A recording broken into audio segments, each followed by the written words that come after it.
Contraponto tem a honra de receber o ministro César Peluso, vice-presidente do Supremo Tribunal Federal. Ministro, é uma honra tê-lo aqui hoje no nosso programa. Eu me sinto honrado. Aliás, pela segunda vez, há tempos que o senhor esteve aqui. É uma honra redobrada.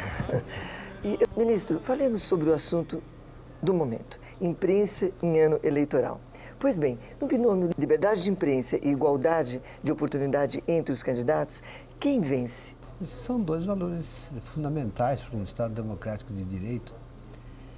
E o importante é que nas situações de ordem prática, de algum modo, eles tenham que conviver. E algum deles, nessas situações, tem que prevalecer. A imprensa é, como todos sabem, um valor essencial e fundamental no Estado democrático de direito. Um famoso juiz norte-americano disse certa feita que a imprensa, como o sol, é o melhor detergente. E de fato a função da imprensa, sobretudo, e deixar transparente aquilo tudo que interessa a vida da cidadania como tal, tem que ser defendida a todo custo. Daí, vamos dizer, um empenho da Constituição em preservar a liberdade da imprensa. Mas o Estado Democrático de Direito é um Estado que tem valores, mas nenhum deles é de caráter absoluto. Nem a vida é sequer absoluta. Nós podemos tirar a vida de uma pessoa em circunstâncias absolutamente lícitas, como, por exemplo, numa legítima defesa. Acho que o grande problema que surgiu ultimamente, que parece que de algum modo já foi resolvido dias atrás pelo Tribunal Superior Eleitoral, ele revogou uma portaria que deu ensejo a uma decisão muito controvertida aqui em São Paulo, é que realmente se confunde propaganda com o exercício da atividade jornalística típica. Com entrevista. Vai fazer entrevista. Não é possível impedir a imprensa de fazer entrevista com os candidatos, até porque isso também é importante para os eleitores. Para que eles conheçam, né? Conheçam o candidato, etc. E como alguém já disse, como é que numa entrevista se vai perguntar ao candidato a respeito de coisas absolutamente irrelevantes? Tem que perguntar coisas ligadas ao seu projeto de... O que ele faria? O que ele faria, o seu projeto de governo, o seu projeto de mandato, de exercício de mandato. Então, é isso que o povo tem. Eu acho que isso aí é muito sadio para a democracia e não altera propriamente o equilíbrio eleitoral. Mas há situações, e isso é importante então perceber, há situações muito diferentes, como por exemplo a chamada propaganda paga no jornal. Isso é outra coisa. Isso eu não considero como tal. Isso é quase um anúncio, né? Exatamente, é um anúncio. Isso já não é uma atividade jornalística típica. Agora, mais especificamente falando, ministro, sobre a tal polêmica. Em ano eleitoral, no que se refere a entrevistas com pré-candidatos, o que vale para rádio e televisão vale para jornal? Eu acho não, acho que são veículos que têm naturezas distintas. Eu acho que rádio e televisão tem que ter uma regulamentação um pouco mais estrita. O jornal não, o jornal acho que deve ter mais liberdade mesmo. Dizem porque não é concessão, né? Mas de qualquer maneira, eu gostaria de frisar o seguinte. Fica aqui uma dúvida. Uma vez que a matéria jornalística apresente as propostas do candidato, o fato de ser matéria paga ou não paga, isto é, seja entrevista, não seja entrevista ou propaganda, enfim, seja propaganda ou seja entrevista, ao final, não dá na mesma, já que o objetivo maior foi alcançado? Mas a propaganda paga é que implica o desequilíbrio, porque quando não se trata de propaganda paga, em geral, todos os candidatos têm vamos dizer assim, uma espécie de igualdade de oportunidades, porque é de interesse do jornal, que não recebe por isso, pelo candidato, e portanto o candidato que não teria recursos estaria impedido de fazer isso, ele entrevista, em geral, todos eles, ou pelo menos, quando se trata de deputados, senadores, os mais importantes, etc. Ao passo que a propaganda paga não, é aquele que tem maior capacidade de pagar, e esses anúncios são muito caros, pode. E quem não tem, não consegue esse acesso. Bom, chega de eleições. Falemos do tema mais importante que nos últimos tempos agitou o Supremo Tribunal. A liberação de pesquisas com células-tronco embrionárias. O senhor votou favoravelmente às pesquisas, todavia o seu voto gerou certo tumulto na sessão, não é mesmo, do Pleno. Diante disso, eu não posso deixar de perguntar, ministro, qual a real e profunda preocupação do ministro César Peluso com a liberação das pesquisas? O meu voto foi absolutamente claro em reconhecendo a constitucionalidade da norma que permitia e que permite as experiências com células tronco-embrionárias.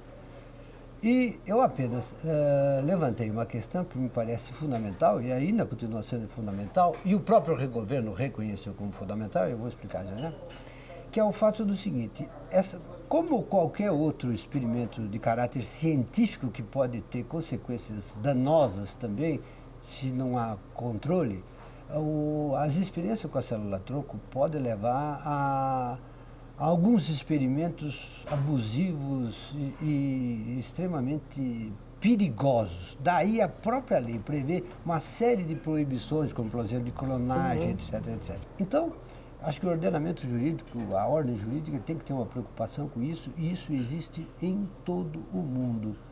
E não apenas naqueles países que ainda proíbem essas experiências, mas também naqueles que admitiram essas experiências, tem grande cuidado com relação à limitação dessas experiências. O que acontecia é que, por força de esse artigo ter sido enxertado num projeto que tinha outro objetivo, que era o dos produtos transgênicos, ele ficou um artigo isolado e sem uma regulamentação tão profunda quanto seria necessário. Foi necessário que o Ministério da Saúde criasse os chamados comitês de ética de cada instituição onde as pesquisas vão ser feitas. Só que a criação desses comitês de ética tem uma particularidade, que é o fato de os seus membros serem escolhidos, embora entre diversos profissionais em diversas áreas, desde religiosos, cientistas, eticistas, etc., de ser escolha própria da instituição. Eles mesmos? Eles mesmos escolhem os membros do comitê. E esse comitê é que aprova os protocolos das experiências e que fiscaliza imediatamente as experiências. Então, o que me pareceu é que isto podia envolver aquele chamado problema de agenda, ou seja, problema de cooptação. Uma instituição pode, e evidentemente eu não estou fazendo nenhuma afirmação de que fariam isso, mas eu estou vendo a possibilidade ou que farão, né? de poder fazer. É que é possível imaginar uma situação em que uma instituição que resolva transpor os limites da licitude, do plausível, nomeie membros da comissão que sejam concordes com tais intenções. Com tais intenções. Então, o que me pareceu é que devia ser regulamentado, devia ser deixado expresso que o órgão central, que já existe, é uma Comissão Nacional de Ética do Ministério da Saúde, que tivesse que aprovar esses membros dessas instituições. Daí a celema levantada quando, no final do julgamento, eu insisti em que o tribunal declarasse que esses comitês de éticas deviam ser fiscalizados pela essa comissão nacional, mas não apenas fiscalizados, mas que os membros escolhidos dessa comissão deviam ser aprovados por essa comissão. Apenas dois votos fizeram restrições às experiências. Só 2 votos. Na verdade, houve um erro de comunicação, aliás, lamentável, em relação à imprensa, porque a imprensa foi 4-5, 5. Na verdade, 6-5. O resultado não foi 9 votos a favor, sem restrições, e 2 votos com restrições. Então, um placar, enfim. E eu fiquei muito confortável. Quer dizer, quase que unanimidade, houve unanimidade. Em suma, estamos ou não estamos absolutamente seguros com tal decisão? Sim, com certeza. Muito clara, a decisão é muito clara. E com essas providências que já estão sendo tomadas pelo Ministério da Saúde, nós podemos ficar tranquilos. E mais, vou contar um fato que me parece pitoresco. Durante essa discussão, eu não sei se a televisão, se a TV Justiça conseguiu mostrar. O advogado-geral da União, durante o debate, durante o clima mais acentuado do debate, o advogado-geral da União se levantou e assumiu a tribuna e queria fazer uma intervenção. Mas ele não fez a intervenção.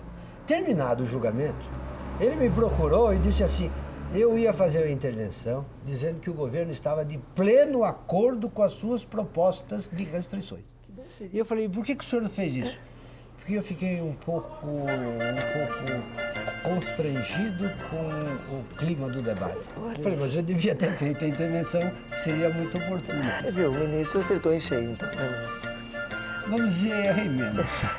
Agora, mas em realidade, ministro, o que nós notamos é o seguinte, que tem sido frequente para quem assiste nas madrugadas, adentro, assiste às sessões do Supremo Tribunal, presenciar discussões acirradas entre os ministros. Aliás, discussões até dotadas, de certa maneira, de alguma agressividade. Isso é bom?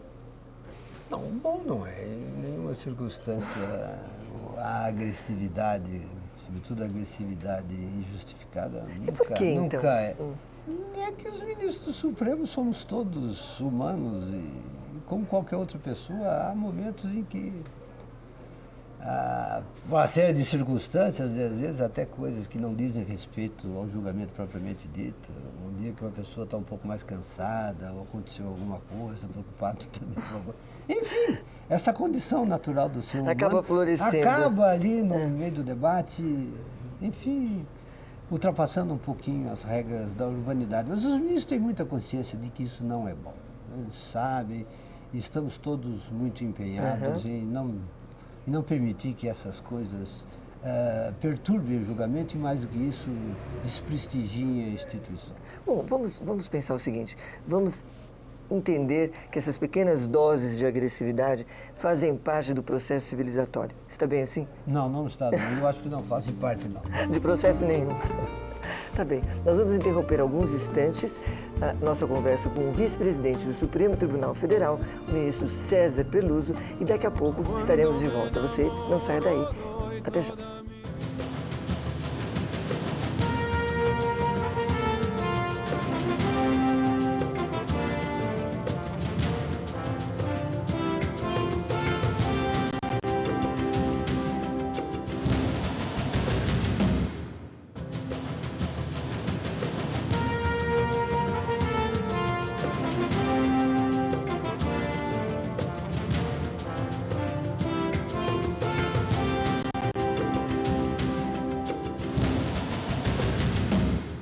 Bom, de volta ao nosso segundo bloco com o vice-presidente do Supremo Tribunal Federal, o ministro César Peluso. Ministro, vamos agora ao César Peluso. É certo que todos nós temos válvulas de escape, pequenos hobbies, enfim, que dão tempero à vida. Nas horas vagas, como o ministro costuma relaxar? Bom, relaxar, eu chego em casa... Se é que consegue. Não, evidentemente nós conseguimos. Eu chego em casa, fico à vontade, quando posso, até fico descalço. Ai, que coisa boa. Para tirar um pouco da tensão. Eu leio, assisto um pouco de televisão, converso com amigos, saio um pouco. Enfim, tenho uma rotina assim, mais ou menos, de cidadãos de classe média. Mas gosto muito de praticar esportes. Acho que... Que esporte o senhor pratica? Eu jogo tênis, faço ginástica, não tenho mais... O senhor é bom no tênis, ministro? Não sou bom, mas também não sou tão ruim assim que não encontro companheiros para jogar. Mas eu aprecio Vence muito de vez em quando, não é? De vez em quando venço, de vez em quando venço. Mas não é importante, eu acho que o tênis, assim como outros esportes em geral, ele exige muita concentração e durante o jogo de tênis eu não lembro mais Isso é nada. ótimo. Eu não lembro mais Isso é nada ótimo. da vida. Eu desligo. Exatamente. E aí o senhor consegue relaxar. Aí, tá certo? ainda que perca, eu saio sempre. O senhor é tido como um ministro que não gosta de rodeios, ou seja, não tem a menor paciência com prolixidade. Isso o Brasil sabe. Como o senhor lida no tribunal com a leitura dos votos longos? Conte para nós. Eu compreendo que em algumas circunstâncias alguns votos devam ser necessariamente mais longos porque o assunto exige, são assuntos complexos,